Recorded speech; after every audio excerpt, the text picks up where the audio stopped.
Hi అండి. ఎప్పుడు కాకరకాయ చేస్తానన్నా మీ ఇంట్లో వాళ్ళు వద్దు అమ్మో చేదు అంటున్నారా? ఒకసారి ఈ విధంగా ట్రై చేశారంటే ఇంకెప్పుడు మీ ఇంట్లో వాళ్ళైతే కాకరకాయ వద్దనే అనరు. అంత కమ్మగా ఉంటుందండి. దీనికైతే చాలా పెద్ద ఫ్లాష్ బ్యాకే ఉంది. నేను ప్రెగ్నెంట్గా ఉన్నప్పుడు అమ్మమ్మ నా కోసం కాకరకాయ అయితే ఈ విధంగా చేసింది. నేనైతే అనుకున్నాను వామ్మో బెల్లం వేస్తుంది ఎలా ఉంటుందో తినాలా వద్దా అని చెప్పేసి అవాయిడ్ చేశాను. బట్ 2 డేస్ తర్వాత అమ్మమ్మ తింటా ఉంటే నేను ఒక్క ముద్ద పెట్టించుకున్నాను. కానీ ఇంకా అస్సలు ఆ ముద్ద తర్వాత ఒక్క కాకరకాయ కూడా అమ్మమ్మకైతే ఇవ్వనే ఇవ్వలేదు. మొత్తం నేనే తినేసాను. అంత బాగుందండి ఈ కమ్మనైన కాకరకాయ.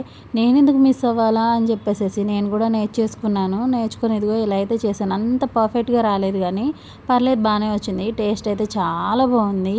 1 మంత్ వరకు స్టోర్ ఉంటుందండి. ఇది కొంచెం కూడా పాడవదు. ఇంట్లో మీరు కూడా ట్రై చేసేయండి. అందుకే ఎప్పుడు పెద్దవాళ్ళు అంటారు కదా ఓల్డ్ ఈజ్ గోల్డ్ అని. నిజంగా ఓల్డ్ ఈజ్ గోల్డేనండి. ఇందుకే నాకెందుకు పర్ఫెక్ట్గా రాలేదంటారా? నేనైతే కుక్కర్లో వేసి ఉడకబెట్టాను కానీ అవి కొంచెం ఎక్కువ ఉడికిపోయాయి అనమాట. బట్ అది తప్ప అంతా ఓకే, చాలా బాగా కుదిరింది. టేస్ట్ అయితే సూపర్ ఉంది. ఇందుకే మీరు ఎప్పుడు ట్రై చేస్తున్నారు? ట్రై చేసి నాకైతే కామెంట్ చేయడం మర్చిపోకండి.